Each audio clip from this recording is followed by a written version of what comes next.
G'day, I'm Owen. You've joined the Pub Test, and this is episode 4 in the official Pub Test podcast. And I've stated before that I'm trying to just deviate away with this podcast away from the Jack the Ripper content that really predominates the YouTube channel. But again, there's a connection here, because we'll be talking about the Austrian Ripper. And trust me, viewer discretion is advised, because this is a heavy one. So I'll put in a tiny bit of brevity here, just letting you know there are no kangaroos in Austria. That's Australia. Yes, Austrians are not Australians, and Australians are not Austrians. Now, I've never been to Austria. They're all probably very, very, very lovely people. Except for one. The bloke we're going to talk about today. But I will say that if I told you this story down at the pub, you'd be saying, Owen, you've had enough, cut off, because this story could not possibly be true. So let's put this one to the pub test.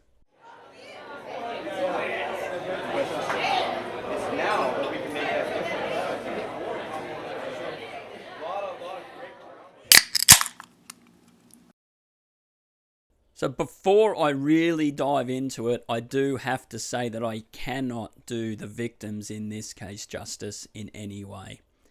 That there were so many, a lot of their details are a little bit sketchy, and some people would say that many of their lifestyles was as well, but I disagree with that. But it is sad that the perpetrator of these crimes is way more well known than the victims.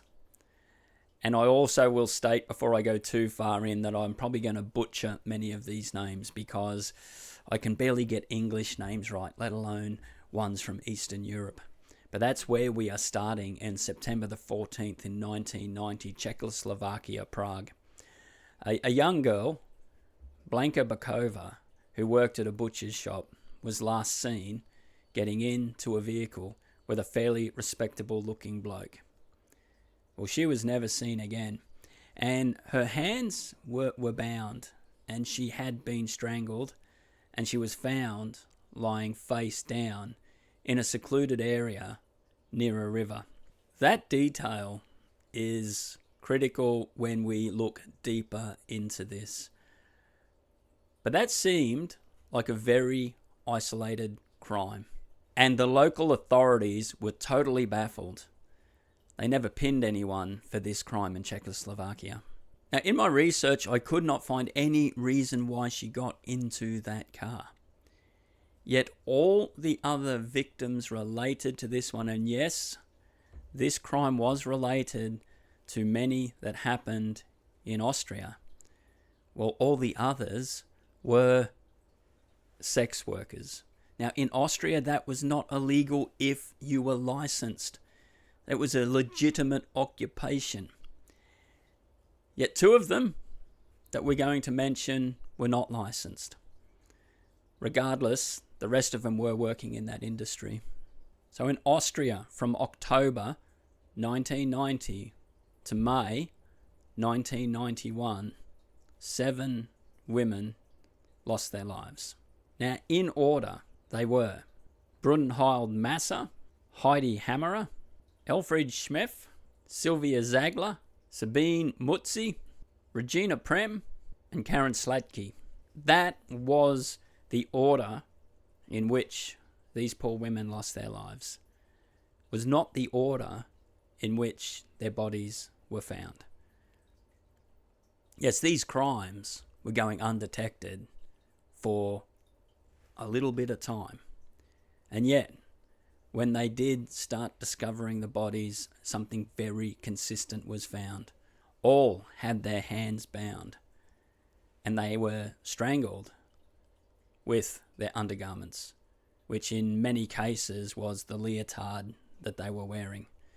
And there was a particular knot that was put on these garments that basically cinched in the strangulation. And as I said, I do apologize, it is horrific. But yes, they realized there was a crazy, mad serial killer on the loose. We're going to just look in on the case of Regina Prem for a moment. Now, she had a husband and a child, and her occupation, being a sex worker, was she was the money winner. She earned the cash. And she had a regular client that she would often see, and the husband actually dropped her off. So he didn't have a problem with her working in this industry.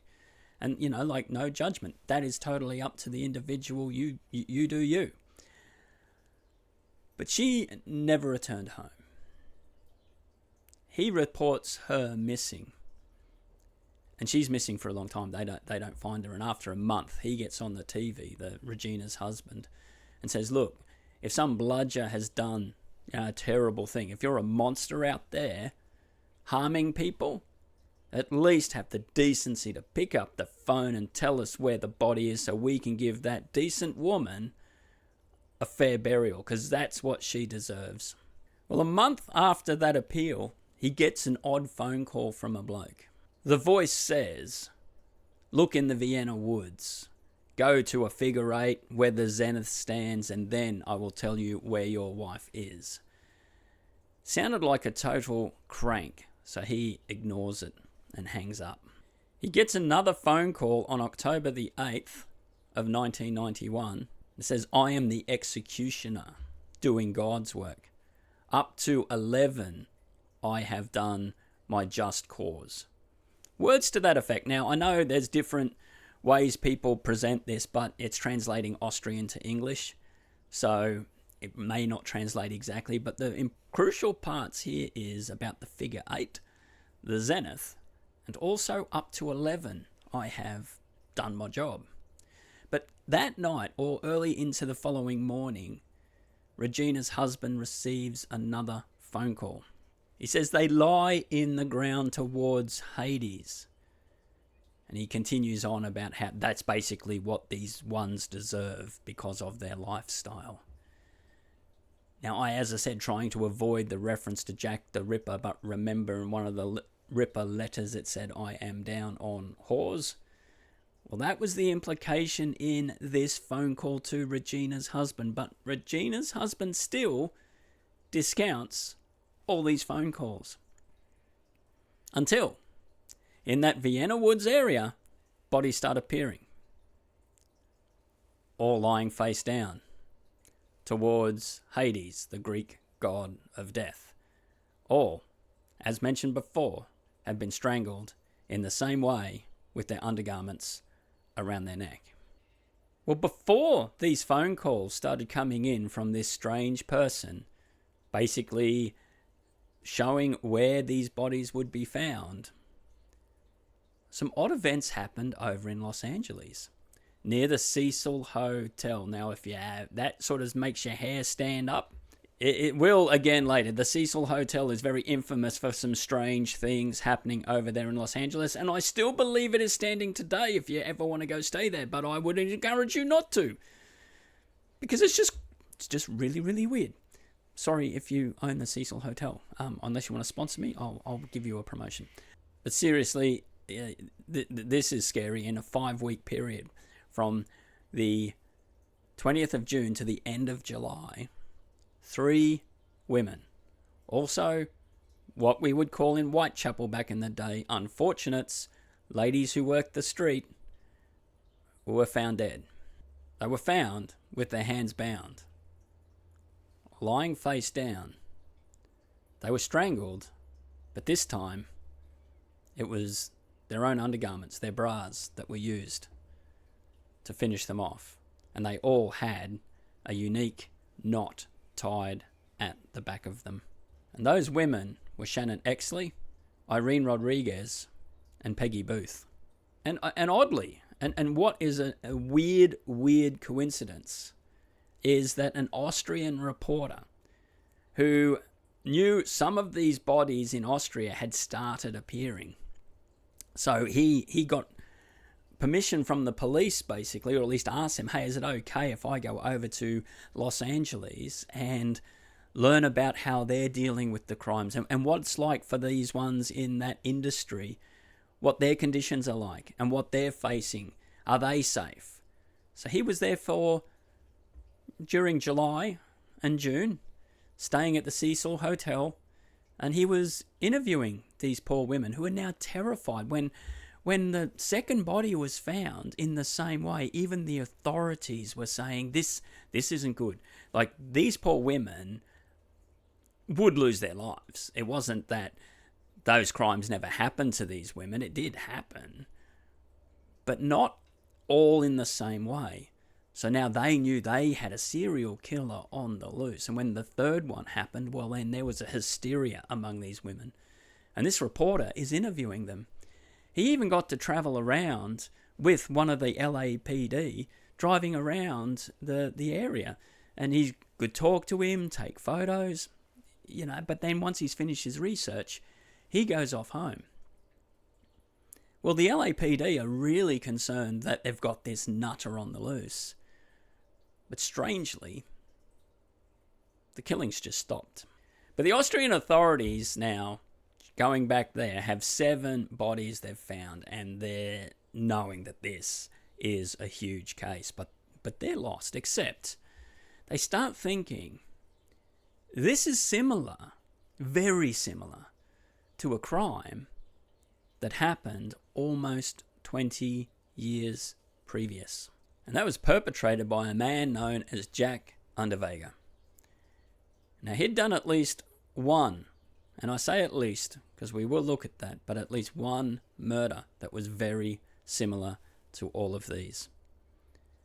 Well, who was he?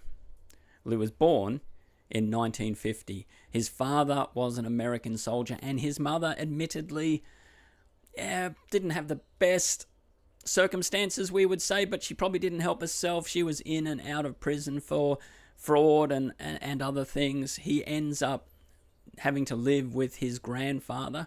Now, I'm not going into the stories about what Jack himself says about his upbringing, and I'll explain why.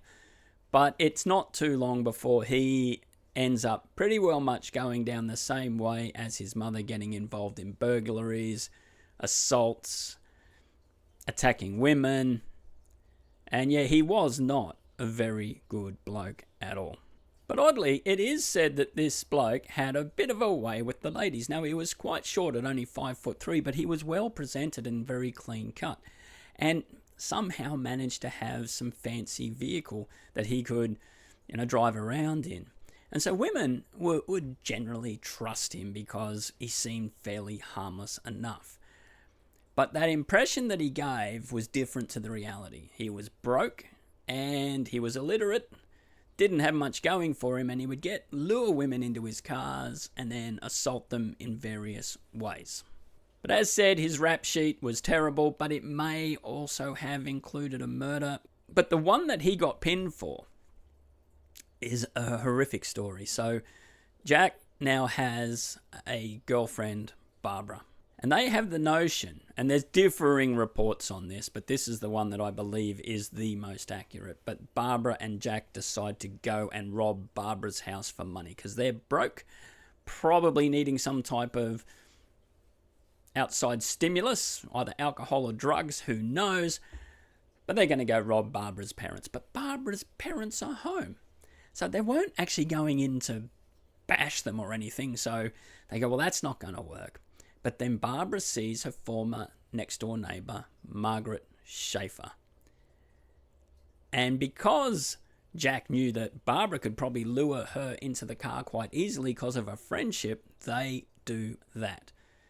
Now, it is debatable here exactly what happened, but Barbara and Margaret were talking, and at one point Jack basically says, look, are you done? Right, let's get down to business. Drags Margaret to the front of the car. They rob her. Jack uses Barbara's belt to tie up Margaret's hands. Now, they're not satisfied with just robbing Margaret. They go to Margaret's apartment and rob that. Then Jack asks Barbara, do you know any wooded areas, any secluded areas here? And they take Margaret out into the woods. What happens next is atrocious, and I won't go into the detail, but Jack drags Margaret into the woods, comes back by himself, and basically says to Barbara she won't be able to betray us anymore. Well, her body is quickly found. Yes, Margaret has lost her life here in an absolute horrific way. Her hands were bound and she was strangled all over. Probably $100 at most. But this wasn't in Austria. It was in Germany. German authorities quickly make the connection between Barbara and Margaret, and they take Barbara in. And Barbara soon gives it up. She tells the whole story, at least her version of the story. Well, Jack, being Austrian, they've got a treaty, Austria and Germany. So Jack is sent back to Austria to stand trial for the murder of Margaret Schaefer. Now, he's denying it, by the way. He's saying it just didn't happen until it gets to the trial, and then he breaks down and he tells the story. At least his story. And his story being, I saw my mother's face in Margaret and I just lost it and I couldn't control myself. And I just went into this fit of rage. Total rubbish. Because they stalked her. He knew she was an easy target to get into the car. They drove around with her for how long? And then he went to a wooded area, cold and calculating. There was no rage here. This was a total psychopath with absolutely no feeling for anybody. Yet Barbara back in Germany apparently gets about 8 years for her part in that horrendous crime. But Jack is sentenced to life in prison. But he'd already served a year in prison because of the rap sheet we'd already spoken about. They managed to throw some charges at him to hold him in detention before the murder trial, which took another 12 months. But following the trial, he is now in prison for life because Austria do not do the death penalty. You see, there was an investigator looking at the Margaret Schaefer crime and went, that really matches one that happened only 12 months before. See, Margaret Schaefer's crime happened in 1974, but there was one in 1973 where they said, that could be the same. The investigator wants to get him prosecuted for that as well. Because he says all the evidence is there. This slightly different, but the woman was found in a river. But yeah, all the same MO. But the prosecutor says, no, mate, we're not going down that path because, look, he's already got one life sentence. And in Austria, you can only get one life sentence, which I find interesting because, you hear, I think mostly in the United States, people get 4 or 5 life sentences. And I've always scratched my head and wondered, well, why? What's the point? Isn't one life sentence enough? Because why would you waste taxpayer money chasing down a bloke who's never going to get out of prison anyway? And so for the investigators looking into these later crimes in 1990, whilst it's an interesting comparison, Jack Unterweger, well, he couldn't have committed these because he's locked up in prison, serving his life sentence. Well, we would think that, but let's just look at the situation Jack Unterweger found himself in. At the time, Austria were trying to do this big rehabilitation of prisoners, and they said, we can take the worst, the very worst of human society, and turn them into decent human beings who can contribute. So Jack now has available to him all of this education, and he didn't sit on his hands either, so it's said. That he went in illiterate and he went to the library to teach himself to read and write. I just question how illiterate he was, though, because with that murder that I mentioned of the woman found in the lake that the investigator wanted to go after him for, his girlfriend at the time said he actually kept clippings, newspaper clippings of that crime. And when she questioned him on it, he got rid of them all. For someone who can't read, why would you keep a newspaper clipping? Don't know, but regardless. But then he started to write and found he was good at it. And you ever heard some of those absolutely horrific stories someone tells you and you go, maybe you should write children's books? And you're saying that ironically? Well, this bloke actually did write children's books. They were played over the radio, yes, whilst he was still in prison. This convicted murderer was writing stories that parents would play to their children or read to their children at night. And he started getting a bit of a following. He then even wrote a bit of a memoir, a bit of an autobiography on his upbringing and his life, which we will talk about in detail a bit further. But the book was called, in what we would say English, Purgatory. And he was saying his whole life was like a purgatory, his upbringing, and now prison time. But the way it was written, people started feeling sorry for the bloke. And the art community started saying, hey, this guy's rehabilitated. Look at the content of work that he's bringing out. No monster could be doing that. This rehabilitation thing is actually working. So then there was a massive push to get this bloke released. And it went all the way to the head of the government. Is it a prime minister in Austria? Don't know. But the head of the government said, look, can't do it. Because the bloke at least has to serve 15 years minimum. Yes, the life sentence in Austria meant a minimum of 15 years. And then you could be eligible for parole. The push to get him out didn't end with that either, because even after that 15 years sentence, you would need, considering the crime he committed, the cold, calculating way it was done, you'd probably want to know this bloke was on the straight and narrow. Well, a psychologist gave him a glowing reference. Yet that psychologist had only read his book. He'd never spoken to the bloke at all. And then another psychologist did have a conversation with him. But this psychologist had only just finished his training and had a 1-hour conversation with Jack.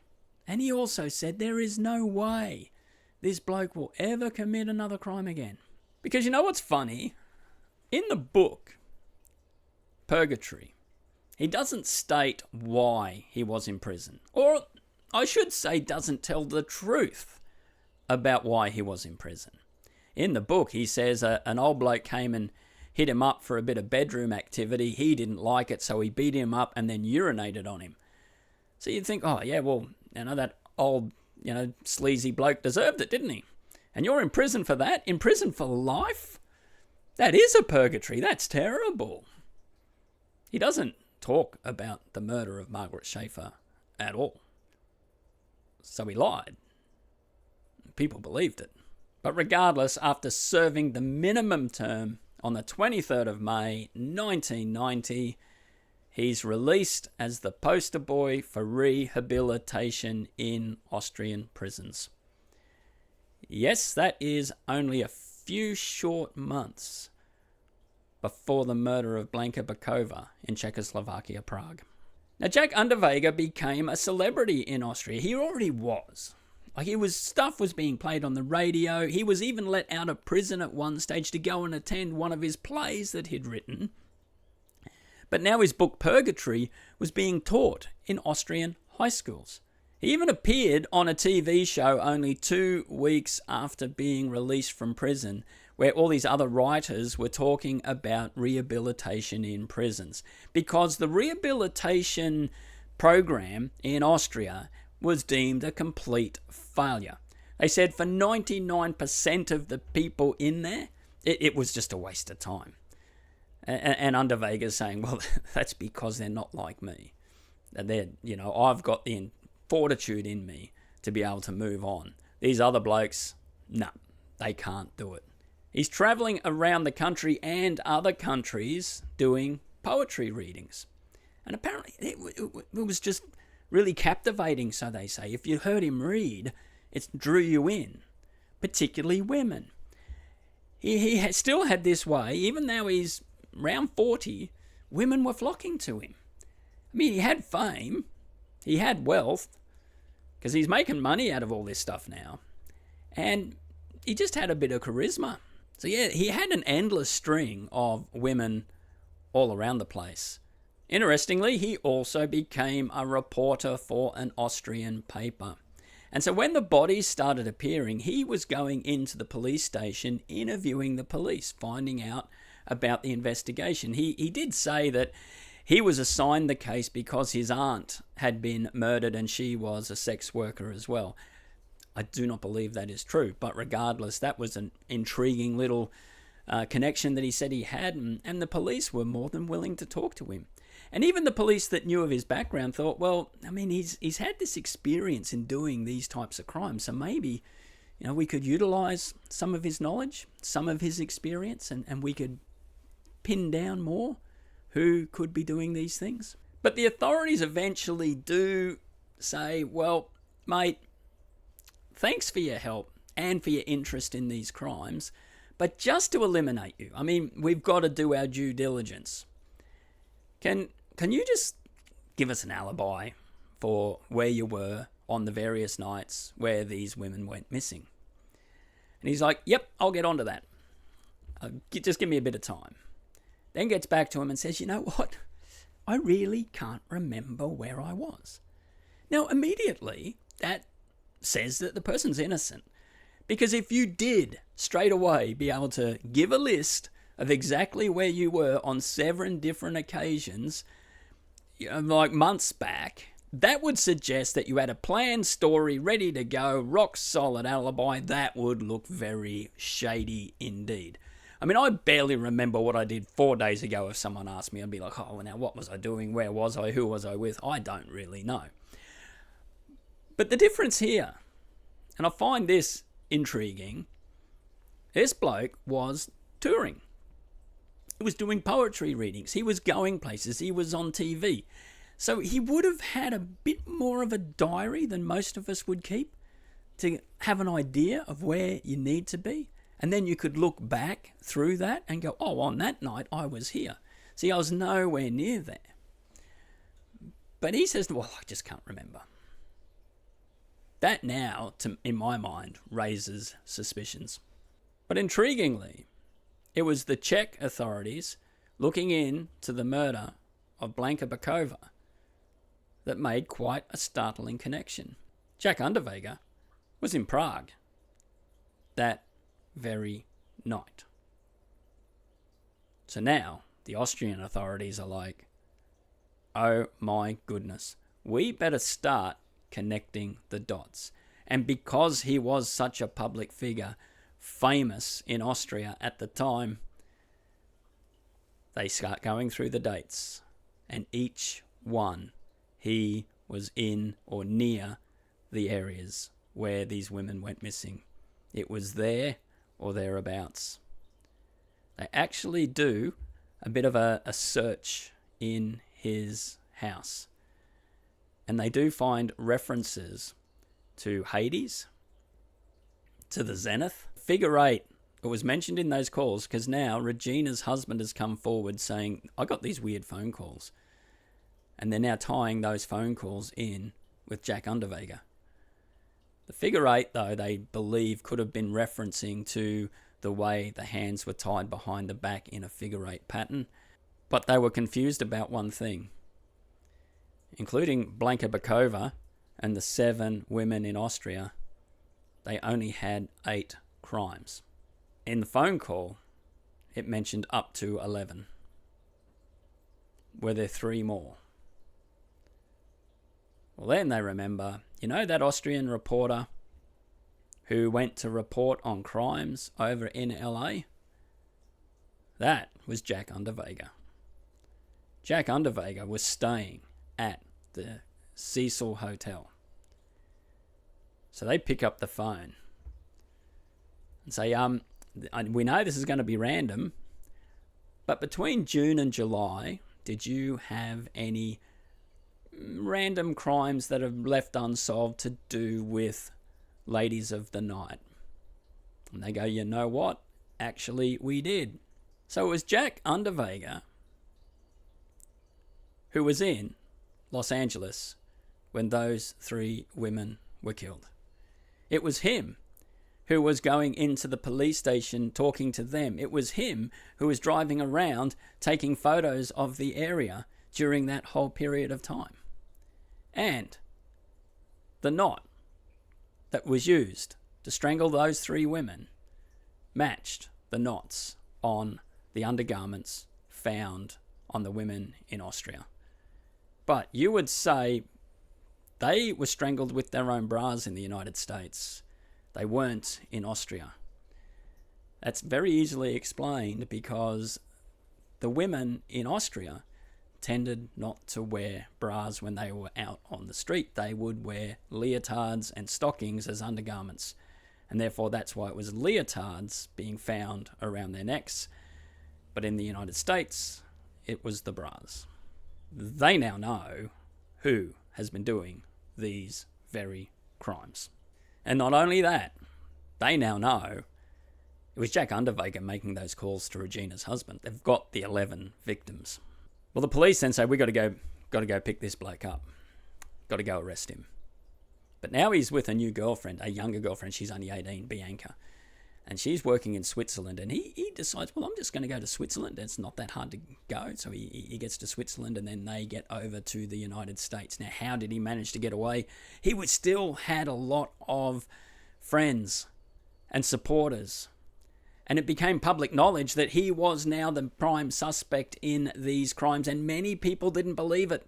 They were saying that the police were just trying to pin it on this poor bloke because they were totally inept and had no idea what was going on. So they had to get someone, and why not get a major public figure?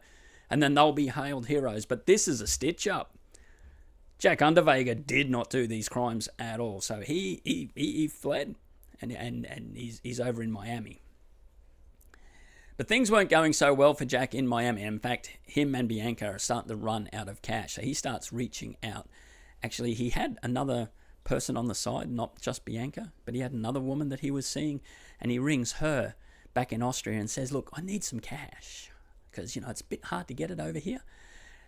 And so she said, well, I've got nothing, but I'll talk to my boss. And now the boss ran a newspaper.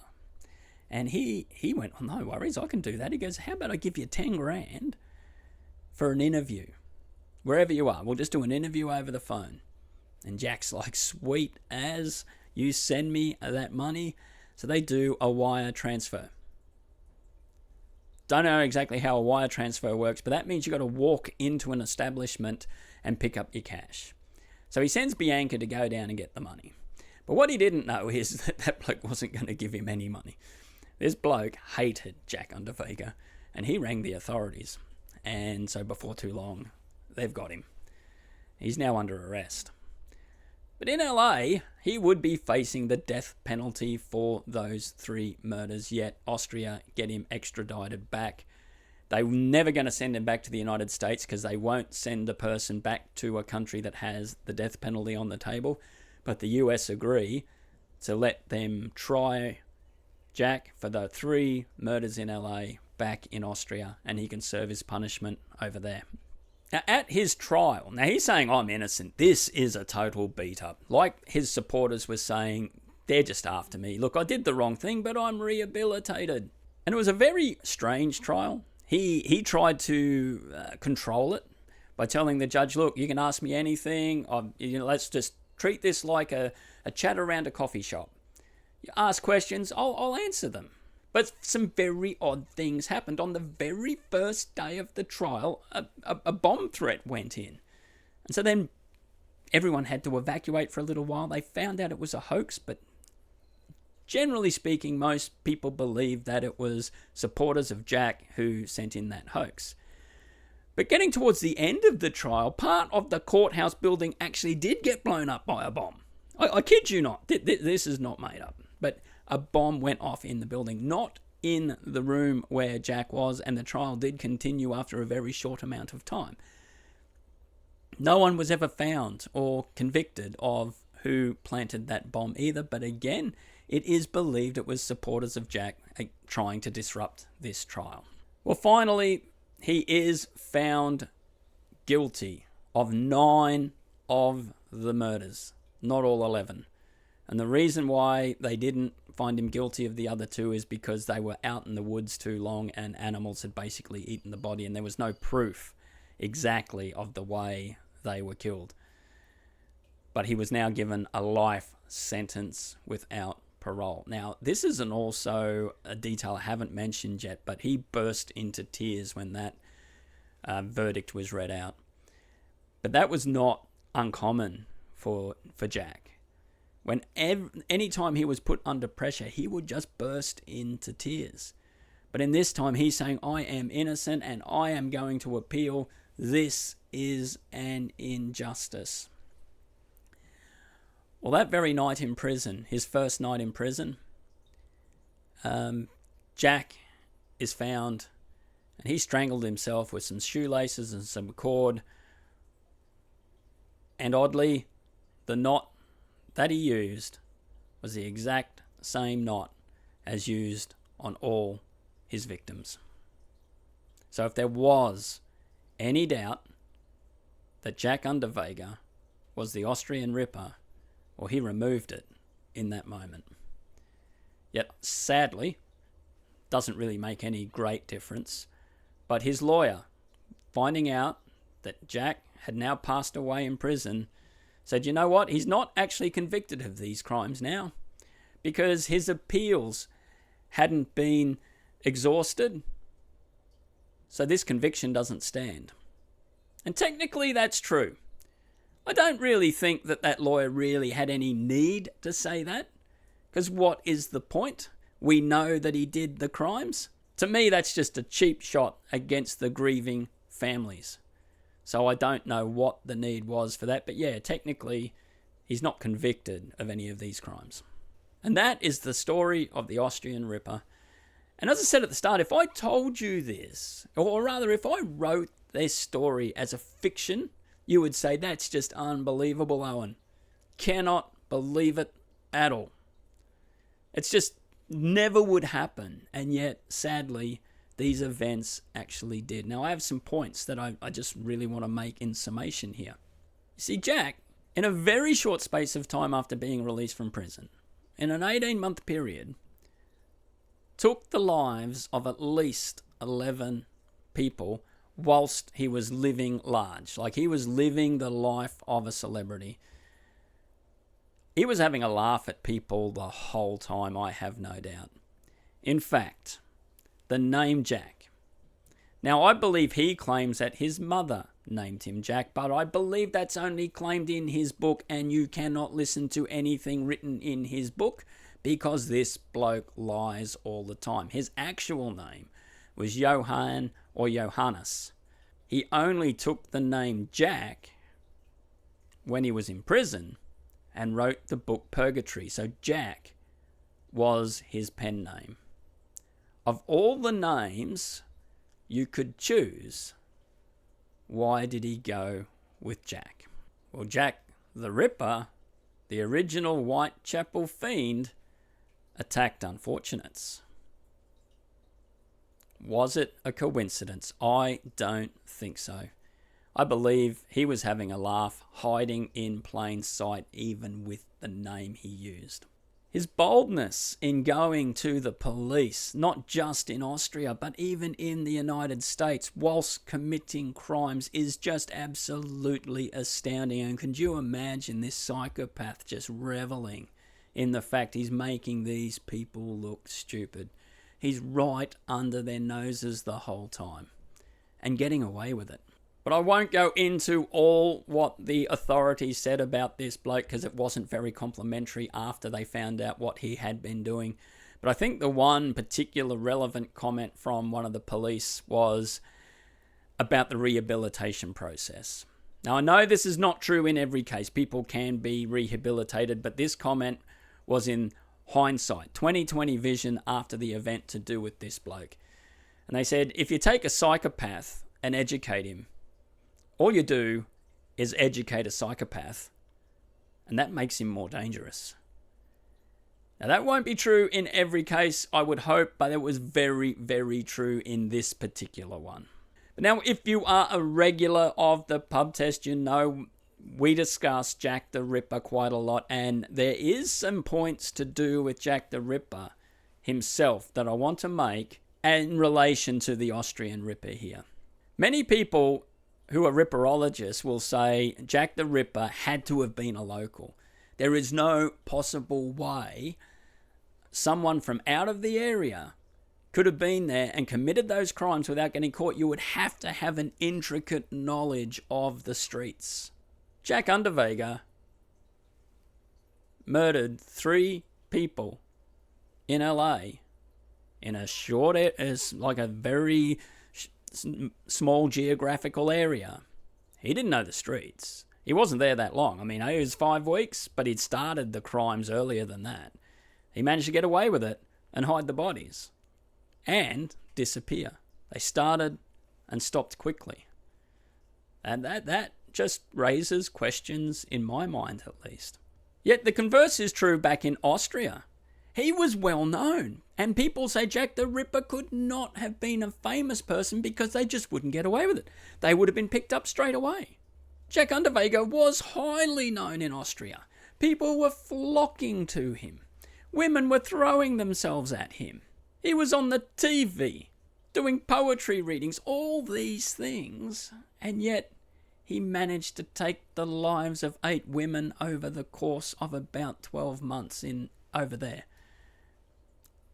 So again, we couldn't automatically eliminate someone in Whitechapel just because they were well known either. See, it's very paradoxical, this one, because he didn't know the area in one spot and got away with it. He would have known the areas back in Austria, but he was recognizable and still got away with it. Just questions to ponder. But as always, thank you very much for watching. It is greatly appreciated.